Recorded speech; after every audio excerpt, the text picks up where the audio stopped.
Let us now go to the Chassidic question, which is, does God need us? I've heard some rabbis say that God needs us, while other rabbis vehemently disagree, arguing that this statement is sacrilegious. Can you please clarify the issue? So let me share a story that happened with myself, and then we'll clarify as best to my ability. A number of years ago, I was invited to a seminar on affluence and religion. And different rabbis, distinguished rabbis, were invited to Cambridge University. And we all delivered our papers. And then there was one prominent rabbi that was asked to conclude, say some inspiring words, and he did, and he talked a lot about, does God need us? Yes, how much God needs us. There was another one of the rabbis, without mentioning names, who felt it was his role to rebut this rabbi, because when we delivered the papers, that's what you did. You delivered a paper, then there were either the advisors or the listeners or others that were able to ask questions and challenge. That's how it's done in these type of seminars. So here he went and began to rebut and say that God doesn't need, God is complete in every perfect way. The concept of God needing us is psychobabble. It doesn't make any sense, not from a Maimonidean point of view, not from a Torah point of view. God doesn't need anything. We need God. God doesn't need us. That was the gist of it. The moderator felt that the second rabbi had somewhat humiliated the first rabbi who had said God needs us. So he said, he writes me a note. He wants me to weigh in and rebut the rebutter. I wrote back to him, why are you giving me this great honor? Why don't you do it? Just give someone else. He says, you can do a good job. Fine. Well, before I knew it, he after he finished, the rebutter finished, he gave me the mic. You press a button, like the red light goes on, or whatever it is, that gives you now the floor. So I said the following. I said, I'm not perhaps a great professor or scholar as the other rabbi, but I will say that this is a classic disagreement in Torah. You have a concept called Aveda Tzerech Geveya. Aveda Tzerech Geveya means that Aveda, Avadatem es Hashem Elokeichem, the service that we do, Aveda, the service that we Jews do, we humans do, Tzerech Geveya is not just Tzerech Hedyet, it's not just for us, for the good of people, but it's also Tzerech Geveya, good for Geveya, for heaven itself. I'll soon cite the sources, and there are two opinions on the matter. As a matter of fact, there are entire discussions on it. So why are we going into a whole debate? Just quote those things, and clearly there are those that there are rabbis and there are sages that clearly say yes, Aveda Tzedek Gevei, and they prove it with many different chazal. God needs us. You may need to explain what it means, but it definitely says so. Then there are others and other places that indicate that God is not, that God is indifferent, and is not affected by our actions. Anyway, afterwards, the rabbi that rebutted the first rabbi came over to me. And I said, and more than that, I cited the sources, which I'm going to do in a moment. I said it's also in Chassidus, in Ayin Beis, in Ayin Hey, Tzav Ayin Hey, which I'll soon cite. It talks about it at length and discusses it and actually reconciles between the two. Anyway, afterwards, that rabbi came over to me very upset. How could I say that? God is complete. And then he suddenly blurts out and he says, the Rebbe also once told me something like that. And he told me that he once wrote an article for the Yiddish Shehem, where rebutting that concept that God needs us, and the Rebbe, he says, wrote all over the page. The Rebbe would edit the Yiddish Shehem in English. Rabbi Chadikov edited in Yiddish. And the Rebbe wrote that you're entering into Ben Harim Gevayim, which means between great mountains, a discussion of Aveda Tzeder Geveya, whether Aveda is needed above, but Geveya Tzeder needs us.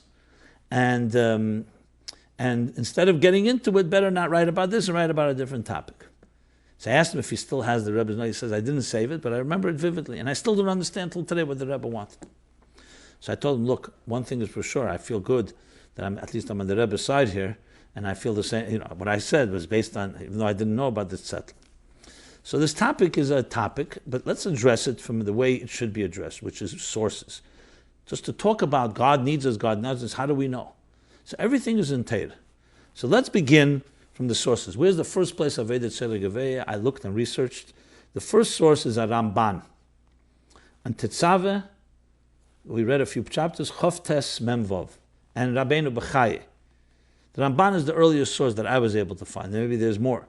And he makes it very clear, Aveda Tzedek Gevei, not just Tzedek Chedir. In other words, it's not just V'shachanti B'seichem. He talks about the Eibishter Shechina. It's not just for us that God rests among us for our benefit, but it also has a benefit to God. That's what he says. Rabbeinu B'chai elaborates. Then we come Mareches. There's a sefer called Mareches El Lakus from Rab Peretz ben Rab Yitzchak HaKayin. The Rebbe actually has a letter in Iglis Kodesh. I think it's in volume 2. I don't remember what page. Maybe page 41.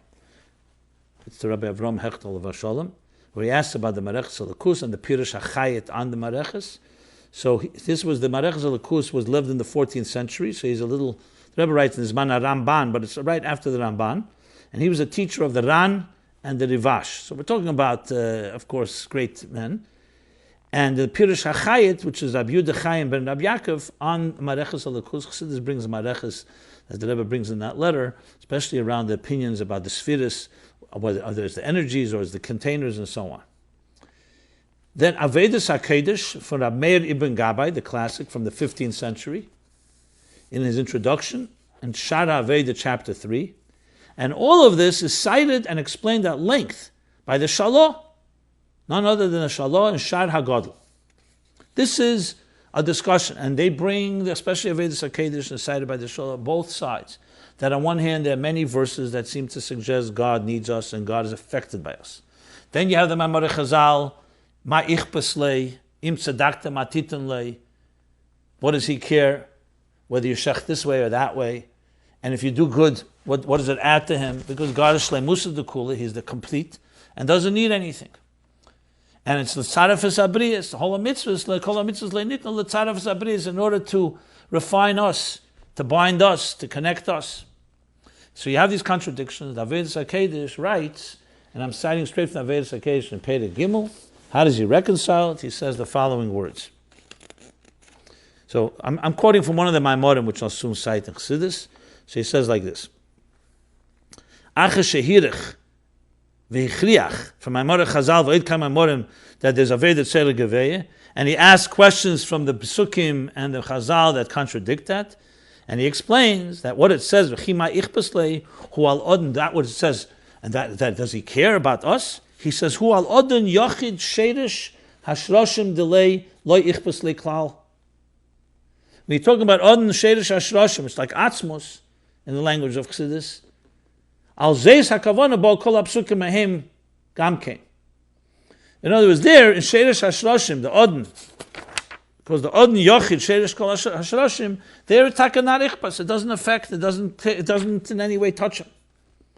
Omnam the Tzerech HaKovid, but the Kvedish Al HaKadosh Baruch Hu, as his language, Lashpi ala Roshim El Yenim. Chassidus explains what all this means. I'll soon give you the sources. Liyachid Reisha Machshavas B'Seifa, there he uses these words. There, Liyachid Reisha Machshavas B'Seifa, I'm just reading. There it does affect. Ki kein hoya harotzen hatoyer v'achefetz hakodesh, seirach gomer hu. Seirach gomer, not just need, absolute, total necessity. And the way the Shalah explains it is that the Vedas HaKedesh is basically saying that Natzilus, and Natzilus is absolutely Vedas Gevei. Higher than Natzilus, it's not. And he brings there from the Chayat and other commentaries who say you can't say even on Natzilus, you have to say that's on lower levels. So number one is there's this discussion, and I just gave the sources. Now comes Chassidus. And here you'll see the Chiddush of Chassidus in a subject beyond what all these Mukubalim say that I just cited. What does Chassidus say? So you have in several Maimorim, let me begin and just give a few sources. In the Maimon Loitia Mishakela, in Teira from the Alter Rebbe, there he says, Vavadim es Hashem Lekeichem is not for the Eibishter, it's for Mamshech and Havaya into Lekeichem. So drawing down the dimension of the divine that's transcendent into the divine that's within existence.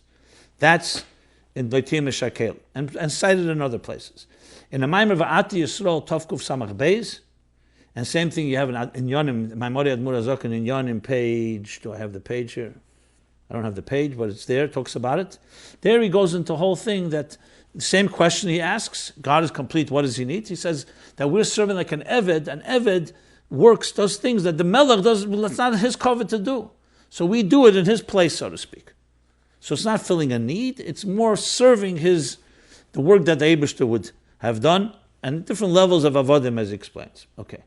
Then in the Maimer Bolok, in Likutei Torah, Doloi Hibet Oven, there he adds, and this is the key Chassidus Chiddush, that the Eibishter Nesava Kodesh Baruch Hu Liyis Le'Dira B'Tachtenim. He desired the Dira B'Tachtenim. He says there, desire has no explanation. In other places we know the Lashon is, the Alter Rebbe says, a Taivan stuck in Kasha. There's no question. He desired, but he desired a Dira B'Tachtenim. So therefore he desired that he should, that this need. So he doesn't need it, but he desired it. And therefore when we fulfill it, we're fulfilling his desire. So it's not a shleimus, it's not because he's missing something. It's because he desired, and desire doesn't have to have a logical explanation. In Shmois Chelik Beis Likutei Sichos, he explains this somewhat, that it's not mitzad shleimus, it's mitzad desire. But let's take this further, because he doesn't really go spell it out in Maimer Bolok in detail.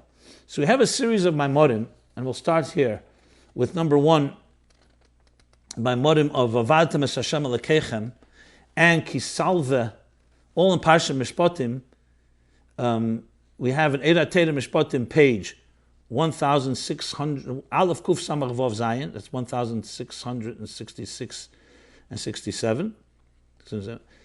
Page 3025. Veschanan page, it's all Eira Teira, 388. And Ba'aleischa page, Eira Teira page 421. And then the same thing as the Maimorim Tofresh Chav Zayin, Tofresh Chav Tes from the Rebbe Marash. And then there is the Maimorim that come afterwards, which are very critical here.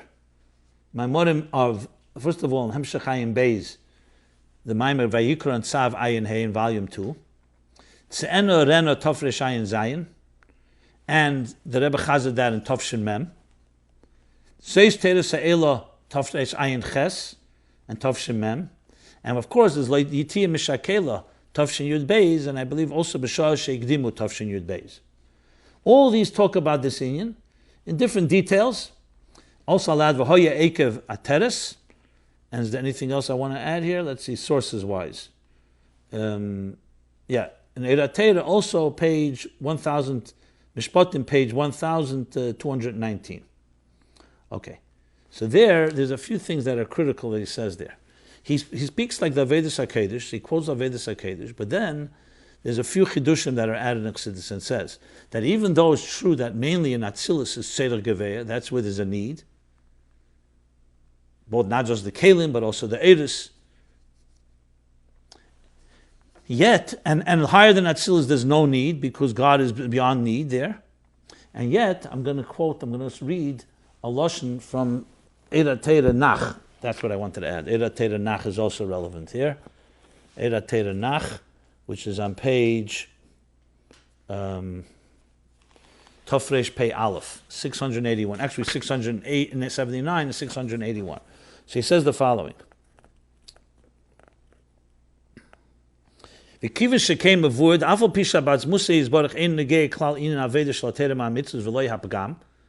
Atzmus doesn't affect not the positive mitzvahs and not the begam from an aveda, the blemish or the wound that it causes. Since it's negate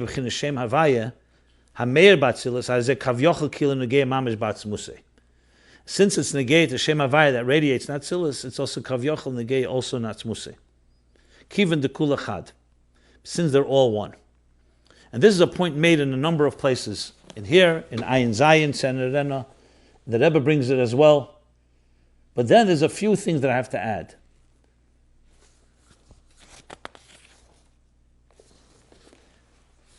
In Leitia Mishakela, let's start with the Tzav Ayin Hey. Tzav Ayin Hey, on the top of page Tov Tov Kuf Chav Beis, which is 922, he adds,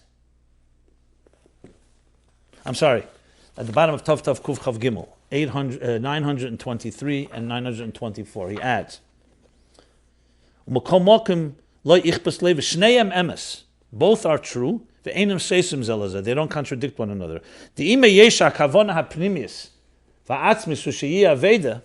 Because there he explains that there's a level of makif ha-chitzenius ha-makif. That's where le-yichbas le. But pnimius ha-makif, of course yichbas le, because in the Savi, that's what he wants. So he says, even though it's there in the Kavon Atzmis, Makom Mokim Eina Nitfus B'zeh Chas v'Shalom. He's not Nitfus. Nitfus means he's not bound by it. One of the ways you can explain that is because he desires to need. He wants to need, not because he needs. We're Nitfus. When we need something, we need it and we're bound to it. Nitfus means he is still removed from it even though he wants it. So it's the way Atzmos, so to speak, experiences something, if you can call it that. That he's not bound by it, and it's not because he's missing something. And on Loitia Meshakela, Tovshin Yud Beis, the Rebbe adds, a Chiddush, he says, Yesh Leimer, that Atzmus wants the Teitzah of Aveda, the result. It's like you do business, the result of the business, but it's not Ichbasle, he doesn't care about the details. It's about the result of it. That's what he adds in Tovshin Yud Beis. Anyway, that is essentially, so bottom line, as Chassidus goes, the Avedis HaKedesh says it's Atzilus, and higher than Atzilus, Lo Yichbas. The Mareches actually at Elokus lowers it even to a lower level. The Chayet is more like the Avedis HaKedesh. This needs to also be reconciled with the Shita of the Mareches, who holds that the Eidus are the Spheres, are the energies, not just the containers like the Shita of the Rakanti. But that's for not right now. I'll try to follow up on that matter. And Chassidus goes the other way around. It goes higher and takes the care and the need that God has all the way to Atzmos. But the key thing to remember, this is not a need as we understand need. At best, it's desire for it, and therefore it connects, and therefore it's negeya there, but negeya that's not nitfus, as he says in Ayin Beis, in Hamshach, in Ayin Hey, Tzav Ayin Hey. I hope this helped clarify, and above all, the most important thing, why mafkamina? What's the difference about all of this? The difference it ends up being is, what is our relationship with Hashem, with God? Because the whole point of Chassidus is that we're not just a relationship of a servant to a master. The relationship goes all the way to the top. That's why it's negei. So the Mekubolim Rishonim, the early Kabbalists, their way of best explaining it is that we skip Atzmos out of the picture, so to speak. So our relationship is with levels where the divine manifests himself in the Bechina of the Ma'elyan, or other ways where he can be a partner with Ashut of LaKadosh Baruch Hu. But the places that are beyond are beyond. Chassidus, however, insists, and maybe because as it goes the generations later, that the relationship is much deeper than that. That's why this is negeya. So lo yichbas is also important to know, because we need to know there's a dimension of the divine that's beyond us. Don't think you are Chavr Lap, and you're a friend of God's, and you're saying, you know what, I need you and you need me. Yes, there's a Chassidic Shemaisis about that and so on. There's a certain element of awe that we have to remember, the divine distance from the completely different from us. But that gufa could also have a relationship once you relate to that distance by realizing that Atzmos is not nitfus in this relationship, even though nisava. So it's in a form of nisava, meaning desire, not a logical type of give and take where we give something, God gives us something. That's on lower levels. On higher levels, ultimately, it's the Eina Rechav Elokus, and B'yachadim Zeh, that's what it is nisava. He wanted that his ultimate Atzmos should have in some way a connection with us, but it's not because he needs it, but it's the desire that's higher than need, and that too is a relationship. So that's why it's important to understand both elements, the closeness and the distance. Something like Ava and Yira. Ava creates closeness, Yira creates Kabbalah Seil and the awe that's necessary, and ultimately we need both, as I've discussed other times.